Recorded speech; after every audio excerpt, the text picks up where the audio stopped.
Ike took to Twitter. That's what you told me, TJ. Every year is the year of Killinallday. This one especially. And taking a look at the lineups, Dan, right before we went. Advantage. That is actually the case.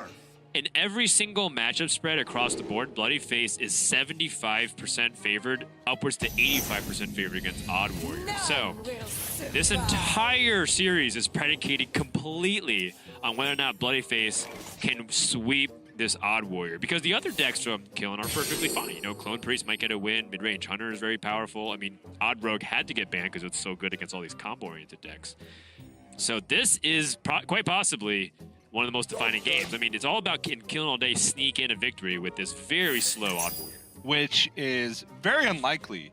It is the worst matchup in all of Killinallday's matchups out of the three with Odd Warrior.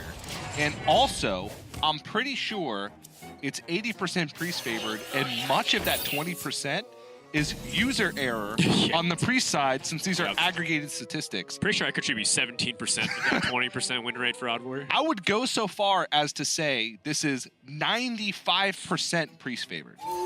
Okay. So you're saying 1 out of every 20 games you play, you'll win. Okay. It is very unlikely. That generous. Yes, it is brutal because it doesn't matter your life total. If the Priest player is competent, they have time. It is almost impossible to deal enough damage to pressure the Priest, and even then, you usually have to get through Amara, which is another 40 health, which is even more impossible, and no amount of life gain will stop you. Unless, like I said, user error on the Priest side, they miscalculate, they don't do their combo correctly, which Bloodyface is 4-0. I'm 100% sure he's put in a ton of games of practice for this deck. It's brutal. It is brutal. Yeah, there are some very weird corner case scenarios where you can try and get them to stop. So I'm looking at least the Trailblazer pack as a potential way to mess with it. If you get, say, Swamp King Dread, guess what? They can't play it. Yes. But that's like... That's what when we're talking about like 1% outs, that's kind of what you need to stretch for in order to get an opportunity to win this matchup. You can burn one of their cards if they overdraw, you know, like if they end up having the Divine Spirit burn, then they have a little bit more of a trickier time getting through it. Or of course, if you snipe their Snowtusk Boar.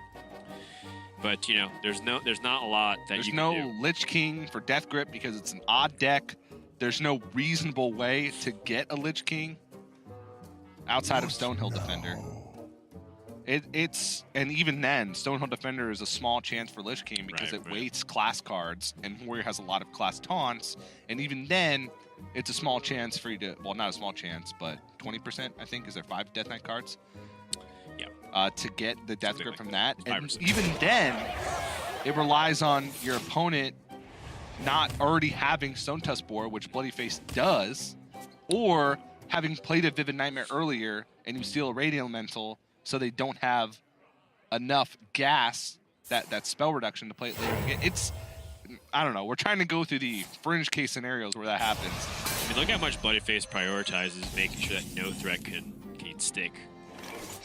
Well, I mean, Killinallday might just play Dr. Boom Mad Genius to generate some kind of threat. Yeah, the tank up I don't think is that relevant. There's a couple breakpoints that make it so. What those breakpoints are 129 armor and 257 armor. Yeah.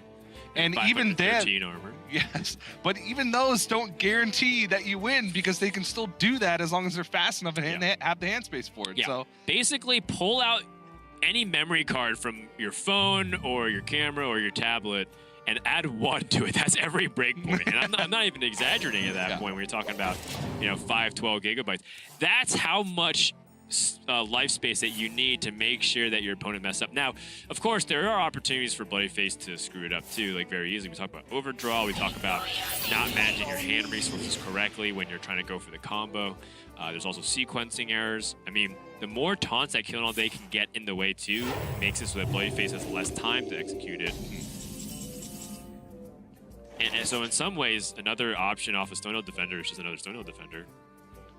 Another silence here off the Owl is fairly important just to keep denying stuff. But, I mean, Bloodyface already has Test Subject, Stone Tusk Boar, and a Radiant Elemental with a Vivid Nightmare. So has 4 out of the 7 pieces needed. We need another Radiant Elemental, a Divine Spirit, and then is that it actually? No, Topsy-Turvy. Topsy-Turvy. So we need 1 more piece for that. Yeah, 2 Topsy-Turvies in the deck for Bloodyface. Important to have that redundancy, at least for spells. 1 Stone Tusk Board is needed because the redundancy is not as crucial because as long as you have any minion on board, you can do most OTKs. Kill him with the cube on the Ironbeak Owl. I guess that doesn't necessarily maximize the pressure on board, but I guess keeping the Stonehill Defender is nice because if Bloodyface chooses to Psychic Scream things back, he can get another taunt minion potentially back. Yeah,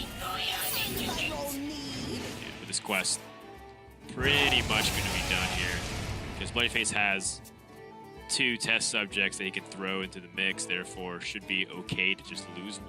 Yeah. I like it. Get me out of here! I guess you could throw in the Thanos as well. I don't think you're afraid of dying at 24, even though you're staring at 7. Maybe if you need the extra life steal from second Spirit Lash. Well, here's an interesting But that's thing. unlikely. Yeah, that's true. I wonder if there's stuff that Killen can pick up to fill Bloodyface's board so he can't do things, but I don't think that's the case, really. No. Again, Lisa Trailblazer into pack, into Cornered Sentry. Cornered Sentry, Swamp King Dread, things like that to really mess with it. Cornered Sentry, you just attack with all your 1/1. You know? Yeah. But if you clear your own board, you can do that.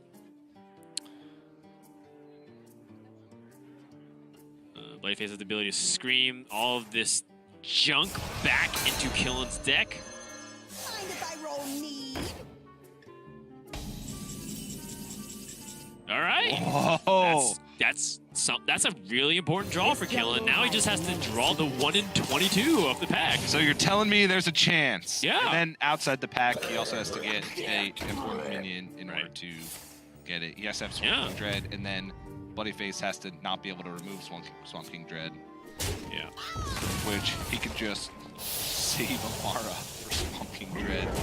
And then another minion. But he's not going to do that. I mean, there might be more things that I'm not thinking about, too. I don't think so. He said might. I'm so glad.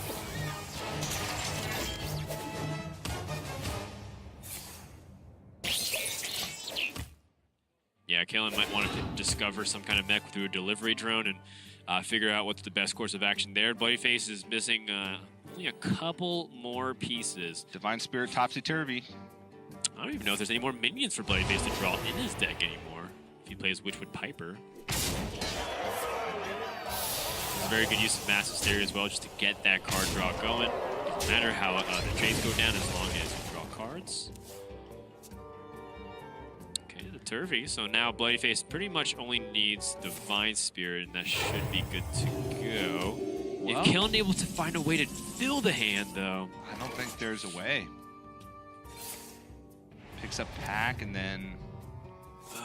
Light the music! Mukla in the new Mukla? Was he in Ungoro? New Mukla?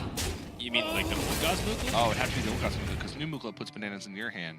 Yeah. It has to be a classic pack. Millhouse. No way to get Millhouse. I don't know. Okay. Deadringer. Probably tosses Doomsayer. Free up hand space. Yep. Topsy-Turvy can always be thrown in a little bit later into the mix as well. Yep. No, Shield Slam is not it. So Delivery Drone can pick up something. I mean, these are solid minions, but they're just nothing special and particularly helpful in this matchup. Weaponized Pinata would be... Ooh. Could get Swamp King Dread as well. Or Lich King. Or Millhouse. Or Millhouse. Or Mukla. Mukla would be really useful to fill up the hand. Yeah.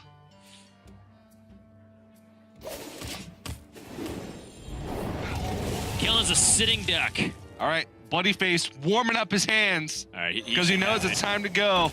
He should pretty much have it. I think he's Shadow Vision's just before the second Radiant. Yeah. Just in case. And Killen's not going to concede because there's always the chance I don't know, man. of user error. But Bloodyface rubbed his hands together. And when you rub your hands together, that gives you a 100% chance to complete the combo perfectly. Part of what makes Bloodyface a pretty scary opponent is that he's pretty quiet, unassuming, but he's a very strong technical player.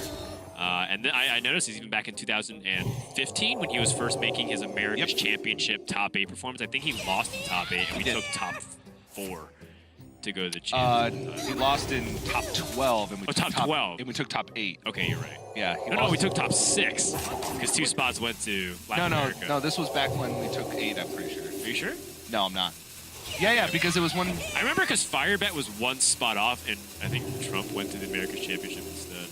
I think that was the year before, but I don't know. No matter what, I remember seeing Bloodyface for the first time, 3-4 years ago now, and I just remember being very impressed with this technical play, even though I didn't know anything about him. And I think, he doesn't really mess up stuff like this. Get me out of here! And the way he's rubbing his hand seems fairly confident. I mean, all you have to do is flip the board and you hit twice, 3 times. It's perfectly fine as long as you get to 51. Yeah. Killen was not quite able to get to that 129 health threshold. He was close. Enough. He just made 2 more boards. Well, okay. He wasn't quite able to get to that 257 health breakpoint. Wouldn't matter. Just make 1 more board. All right, board. he wasn't quite able to get to that. All right, you got very similar last week, bringing his own weird concoction of 4 decks, and now Bloodyface is doing the same thing. Let's go to Druid versus the Odd Warrior. This is a Hakar Fatigue Druid that uses King Togwoggle to flip decks, and then utilizes Hakar the Soul Flare to guarantee Corrupted Blood big damage at the very end stages of the game. And the Fatigue, I mean, it's just a really big factor at one point because you end up just taking like exponentially increasing damage. Yep, and this is a pretty equally bad matchup for the Odd Warrior because, again, they have to kill the Druid before they're able to get their pretty much guaranteed OTK combo off. Yeah, so as mentioned, King Togwoggle, for people unfamiliar with it, allows you to swap your decks with your opponent. But you have the option to make sure that you have either a copy of it or burn it for your opponents as well. And then Hakar shuffles a Corrupted Blood, which deals damage, and then shuffles 2 copies of that Corrupted Blood into the deck. But you also get it for yourself as well. So sometimes it's been really funny where you see some players suicide. It's like, I'm just going to Hakar, and then they take a little bit too much damage over the course of the game.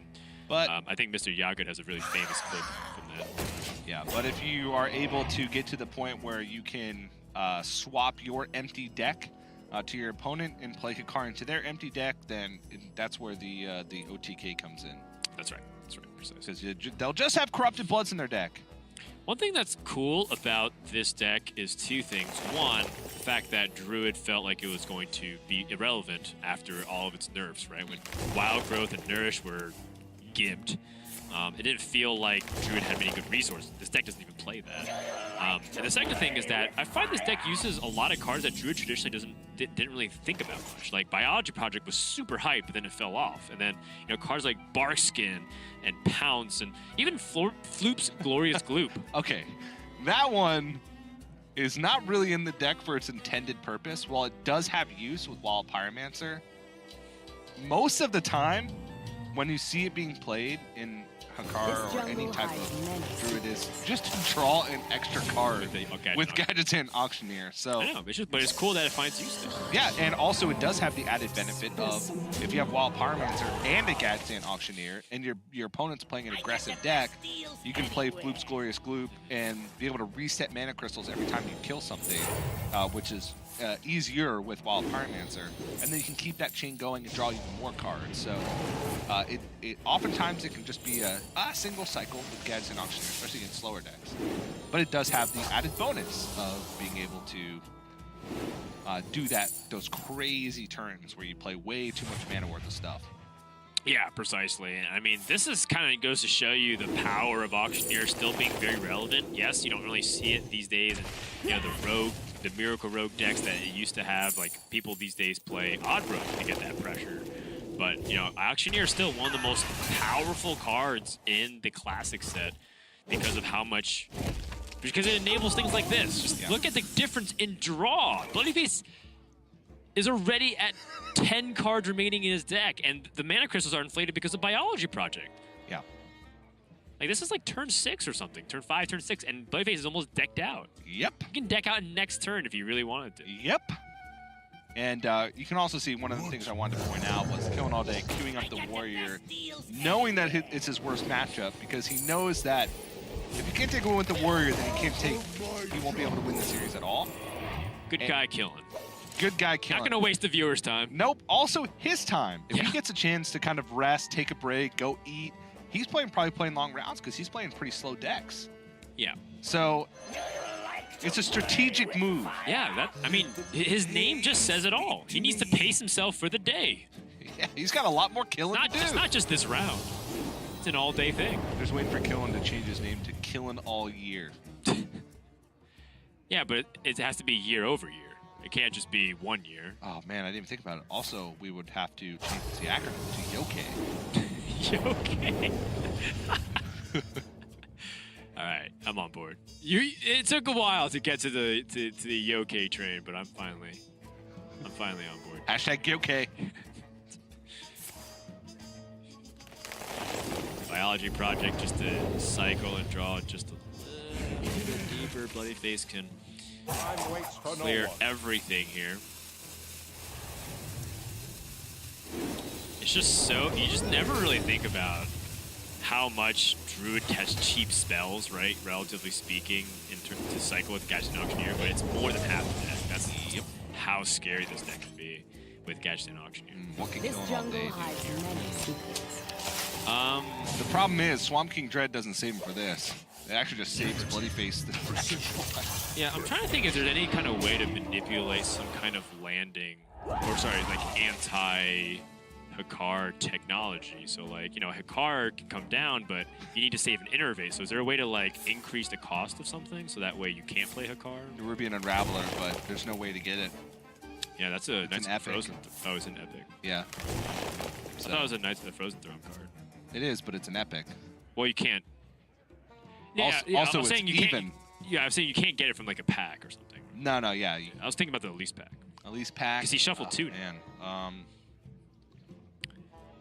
I mean, it would have to be Bloodyface being very careless and using his Innervates before he gets the Hakar, because he has to save, you know, like the Naturalize or the Spellstone for the Hakar, so that way there's no transformation or silence effects. You can like bank up Direhorn hatchlings and then maybe try and offset it by playing the Direhorn hatchlings right before the combo goes off. So Yeah. if he has to fill up the hand and he also shuffles a, I don't know, there could be a weird scenario with hatchlings. Sure. I mean, Bloodyface not using his removal tools. I was thinking about at the very least dumping the Wrath to make for the hand space, but because he has 8 cards and only 2 remaining in his deck, even if Bloodyface draws both cards, there's nothing that he's going to burn. Yeah. Unless Killinallday can fill the hand. Well, he can get Weaponized Pinata into King Mukla. Mukla, or Weaponized Pinata into Magic neutralized. Lich King. No, Lich King and Death Grip. It's too Yeah, slow. that could work. I mean, it is. It's a viable option. Okay, this is actually a really scary thing going on here, which is the Zilliax isn't going away anytime soon. Ooh, what about Weaponized Pinata into his own Togwaggle? Yeah, but the hands won't be full at that point. Druid would dump all their cards. But I mean, it's an interesting idea for sure. I don't know. I'm just trying to think of something. I mean, right now, Bloodyface has the situation under control. He's going to naturalize in the Togwaggle, the hand's full, so the King's Ransom doesn't even transfer over. Bloodyface has Killin's deck, Killin's on fatigue, and if the game was just like from this point onwards, Druid'd still be in a pretty good spot. But the Hakar adds one more element of it, which is Killin's time is very limited. That's next turn. Light the fuses! Yeah. He's able to hold on to Hakar, Innervate plus Naturalize.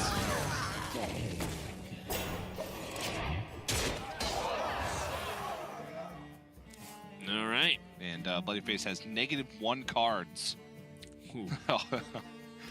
Our card tracker couldn't keep up with all the swapping that was going on. It's 17 because of the number values. Yeah. The card comes down, and Killen has only 12 power on board. That would mean Bloodyface loses all his armor. Oh, the humanity! Yep, and then, of course, has the naturalize for the following turn and drawn big damage. I'm out of cards. You take the 3 damage, take the 2 fatigue, is it now? And next turn is when the pain really starts. Yep. But, like you said, he has the Dire Horde Hatchling.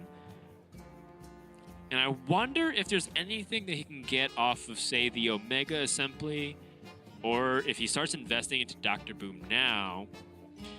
Weaponized Pinata into another Elise. Pack into Explore Ungoro. Well, the pack is in Bloodyface's deck now. Well, that's what I'm saying. Weaponized Pinata into into Elise. Into pack. Into Explore Ungoro. Whoa, I like that. We have to go deeper. Or Hemet. Or Hemet. Yeah, Jungle Hunter. What? But then you just start accelerating your fatigue count, but at least you remove it.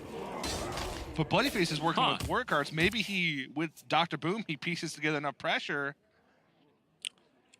I don't know, Dan. Yeah, so that's what I'm talking about. The Ziliax here being buffed by the Beryllium Nullifier, and then does Killen have another Faces in his deck?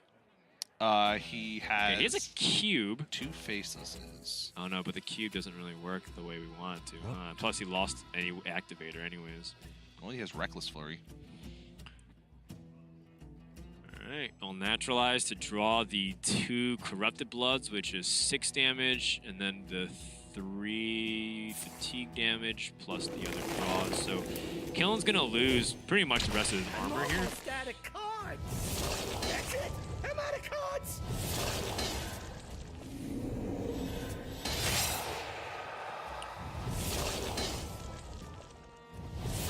I'm almost out of cards. That's it. I'm out of cards. She takes the 4th fatigue damage as well. Is Killen dead? No, he's not. Like, I was trying to think if there's a guaranteed kill next turn for Bloody, but I think Killen is just gonna be barely alive. Because how many 4 bloods are shuffled in right now, right? Or is it 8? I thought it was 8. Is it 8? Okay, then he's dead. Yeah, I think he's dead. All right. 24, he was at 23, but you're right. Yeah. Just look at how strong the card is in these fatigue scenarios. Just have to naturalize twice and make him draw all of the bloods. Yep. Oh, yeah, and then the fatigue as well. So, yeah, 29 damage that turn. Dang, Card Druid on the map. And this, it said, you know what? I mean, I already have like the background going to software development and whatnot. I can always just go back, but right now, qualify for the World Championship. And, I mean, things are looking very good for him going into another season. And TJ, I don't know if you got the memo, but apparently what's old is new again. Everybody from the Summer Championship apparently is having another breakout playoff performance. That's right. And we saw Viper and Bunny Hopper, who have already qualified, make it through. I'm looking at if we have 2 players from every region that have already qualified to the World Championship, 6 out of the 16 players that go to winner can't get a spot. That'd be pretty funny. So that means there's a much higher chance for any other players, and specifically China, who doesn't have a spot yet. Can you imagine if China still doesn't get a spot? Oh, God. That would be so sad. They're guaranteed 1 based off of their points leader. I mean, I want them to go do well. I want more regional diversity to amp up the rivalry. Wow, sick prismatic lens, by the way. Novice Engineer now costs only 2. Ooh. There's so many times where I just rip prismatic lens and end up with a 25 cost of quality in my hand. Those are sad. Those are very sad, but at the same time, yeah, Shirvav is only 2. Yes. Until you bounce it back, then it resets its cost. Yeah. Which you have to bounce it back if you play it there. Well, yeah. It's never a good thing, Dan. I'm upset. Unless you can guarantee that Holy Wrath and Shrivala would be the next card interaction in your language hacker. But yeah. So what does Killen need to do to win this matchup, TJ? Because this is his last chance. This jungle. What does he have to get off the lease pack to figure this one? Well, there is a failure rate built into this version of the Paladin. The reason being is because it doesn't play the ancient Brewmasters. So Bloodyface has to not play. Oh, he doesn't play any. He doesn't have Call to Arms. It doesn't have Call to Arms. Yeah, that makes sense. It makes sense because if you play Call to Arms and you pull Youthful Brewmaster, you just give up your win condition. You give up your win condition versus decks that gain armor. Yeah. Against most or decks that have that can float at 30 and have weapon removal, then you can't swing with Uther weapon and do the 25 damage Holy Wrath. But it also has the built-in failure rate of sometimes you can just never get the horseman you need to bounce back. It's true. You can roll the same horseman 158 times in a row. 513 times, TJ. Or 1,027 times in a row. It's very unlikely, but it's there. This is the... I like that, like, just by multiplying by 2 every time, the math, we just can't do math beyond 3 digits. We've just exposed. Yeah. They designed Hearthstone for people like me and TJ.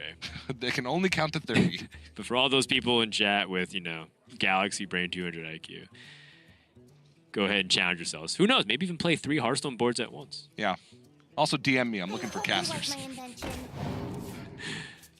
All right, well, Bloodyface, he already has Uther of the Ebon Blade in hand, so this already looks pretty good, because that is one of the scariest things is you have Uther towards the bottom part of your deck, and your opponent gets all this time to build up pressure.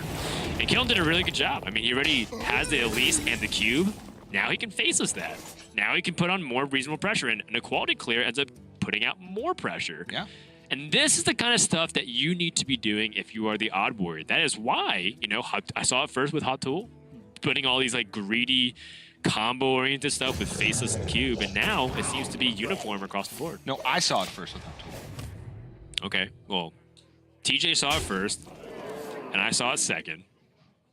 We can agree that no other caster saw it, though, afterwards. Right? No, they didn't. Yeah. It was just me and you. But this is the best matchup in this for Odd Warrior in Killen's lineup.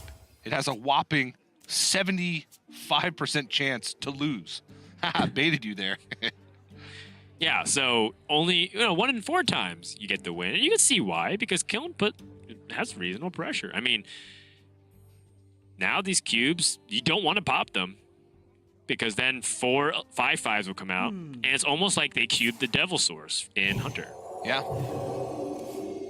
You can't go over it. That being said, I mean, Bloodyface already has Uther the Ebon Blade. He's got 2 bouncers. No, just 1. Excuse me. But well, technically 2, because Baleful Banker can also act as a bouncer. Sure. With an empty deck, or even with just a few cards left in your deck. Yeah, exactly. Baleful Banker, and you'll draw it. Yeah, and Bloodyface also has Crystal Smith Kangor to heal back up to full, so things are looking pretty good. Ooh, he's willing to tank a card. Whoa.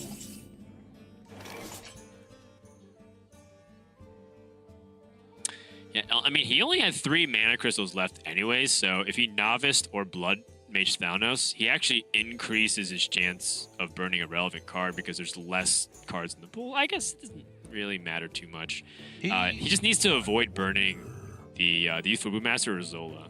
But even then, like I said, still has a way to do it with Baleful Banker in an empty deck.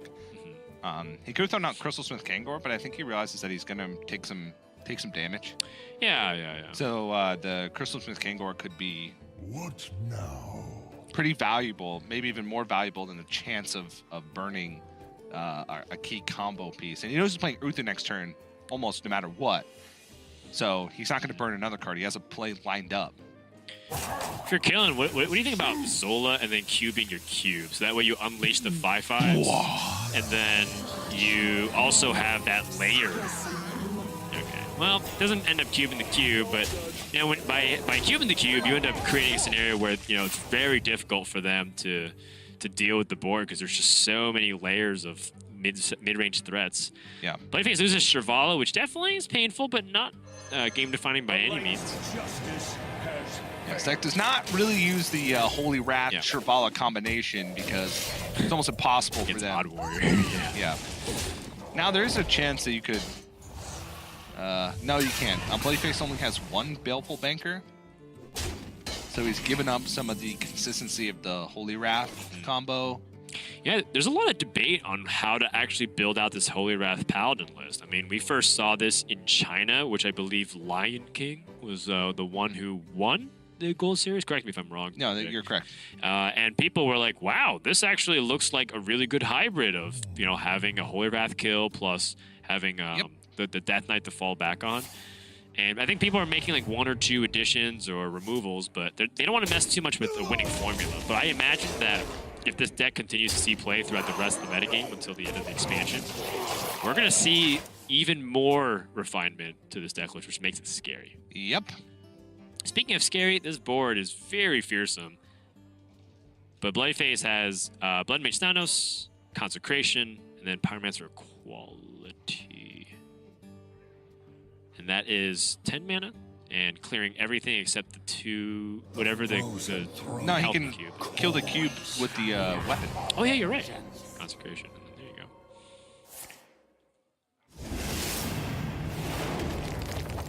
So it ends up working out perfectly. Yep.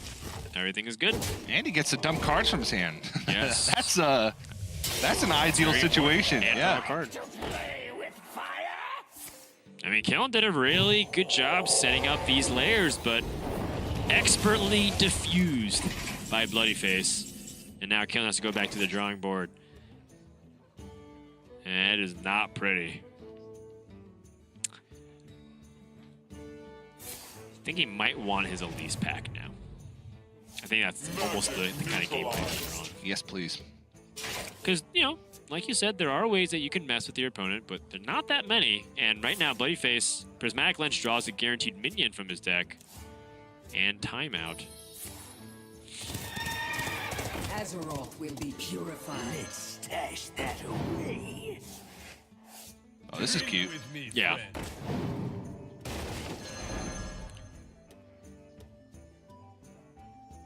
Yeah, by picking up the Baleful Banker, it gives him more turns before he's worrying about fatigue. Yes.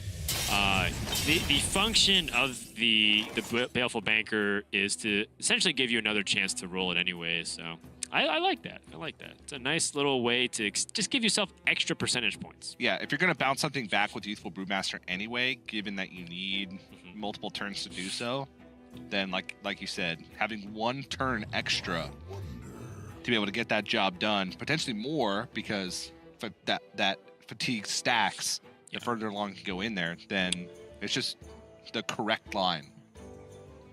Light the fuses!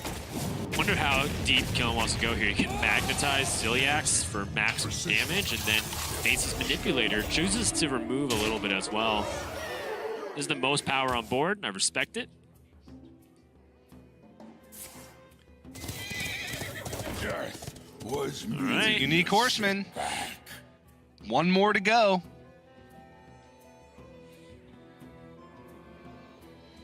And Bloodyface also has the luxury of the timeouts.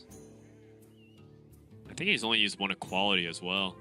Yeah. Let's stash And again, that Baleful away. Banker, this one is more of a nod to hand space, I think. I hope you like my invention. Yeah, just getting the resources out. Yeah. For Brewmaster is perfectly fine. At the end of the day, it really doesn't matter. He's going to go back up to 30 as timeout in his hand. Just needs to roll 1 more Horseman effectively. Well, he needs to draw the Horseman so that way he can actually play. Because if it's literally the 30th card, that's still 3 turns away. So getting deeper into the deck makes sense here.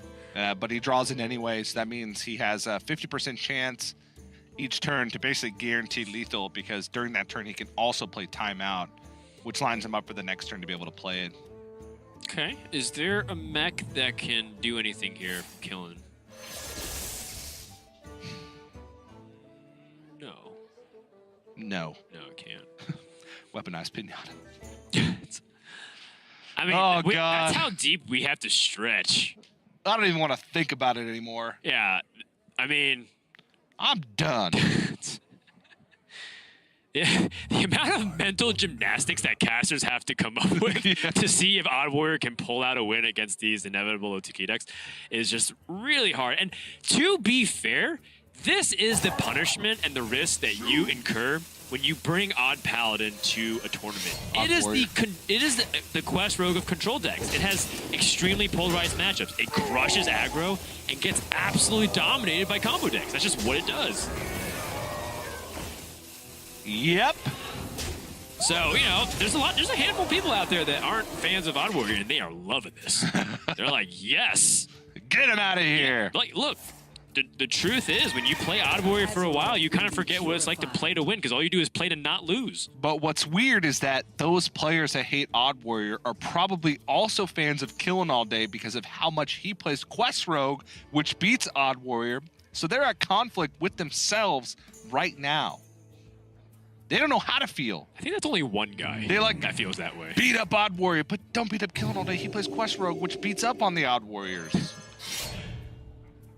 I think that's only one guy right now, TJ, on this planet. Well, it's not me, because I like both things. I like Killinallday and I like Odd Warrior. All right.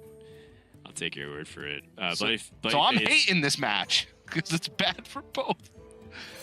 I just want drama in close games. I'm kind of impartial to it. Ooh, I wonder if there's a way for Killinallday to cornered Sentry and fill up the board. It doesn't work that way. Nah, he could just trade in his 1/1s. Well, you let the 1/1s survive, but I don't think it works that way. Like How? So let's say corner Sentry is the only main you have on your side of the field. Yes. You like play it and you shield slam your corner Sentry. Oh, but yeah, he would have to clear off his own board first, so he'd have to like brawl it or like reckless flurry. he could reckless flurry and then play it, but then he doesn't have a shield slam. He doesn't have armor. It's fine though, because the problem is that there's still 4 slots available on the board once you cornered Sentry. So you need a second corner Sentry. I like that Wind Fury pickup. And he has a Wild Pyromancer left, so he could just clear up his own board and set it up. So. True, but you pressure before that. Sure, yeah. Because he doesn't know you have the corner Sentry. And look, I mean, it's called corner Sentry for a reason. There's a very corner case scenario that ever works out in any universe ever. Yep. I mean, Bloodyface has to just not get one of his 2 horsemen. He got last turn. Yikes. I told you, Dan, it can happen 1,000,000 times in a row. I'm telling you that you're right. But the problem is he has to kill each horseman every turn also, or it increases the chance that he rolls a different unique horseman, because you can't get the same one if one is on the board already. Well, he's got the missile launcher, so he could Eternium Rover, missile launcher, magnetize it, and then hit it with the Super Collider. Super Collider. Seems reasonable to me. I mean, you don't really have many better plays, to be honest. Yeah, the magnetic ability will keep it safe from any weapon swing. And the last couple cards here from Bloodyface, a second timeout. I'm almost out of cards.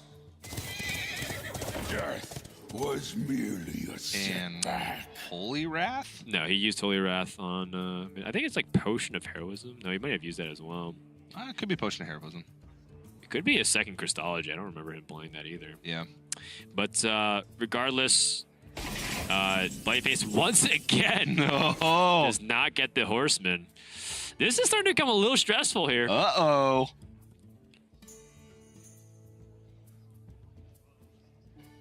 But he still has timeout. He still has timeout, but he wants to save that timeout for the turn where he rolls the correct horseman. Because then it's a guaranteed. Both qualities have been used, so if Killin goes for this faceless for maximum pressure, that's entirely reasonable, but it doesn't protect his 3/4, so if he plays Direhorn Hatchling, it stops the Dynamatic from getting sniped. Which is more recurring damage, I suppose, if you want to look at it that way. I'm out of That is a Potion of Heroism. All right. Again. The time has Okay. And Killin knows. Yep. He needs to pack right here, right now. Well, for Swamp King Dread. Yeah, 7 mana. He'd have enough. Can he do it? Can he pull it out? Nope. The thickest of patches. And Killinallday is going to get swept. And this was something that we thought was going to happen. We kind of knew it was going to happen, but you know what? Good on Killinallday to, again, respect the time of the viewer. Let's just cut to the chase. Can Odd Warrior get the win? Most likely not. This is a completely viable strategy in Conquest, but something that we haven't seen in quite some time to the level of effectiveness, at least for combo decks. Yeah. I feel like we haven't really seen viable combo kill control Conquest lineups in years, too. Yeah. The last time I remember seeing something like this was maybe like Frozen's Last Call Invitational in 2016. He lost very convincingly. Yeah. But he tried to beat Control Warrior like 4 times or 3 times in a row. I also don't think there's ever been a metagame where there's been this many viable combo decks, which, kind of pushes that strategy into viability.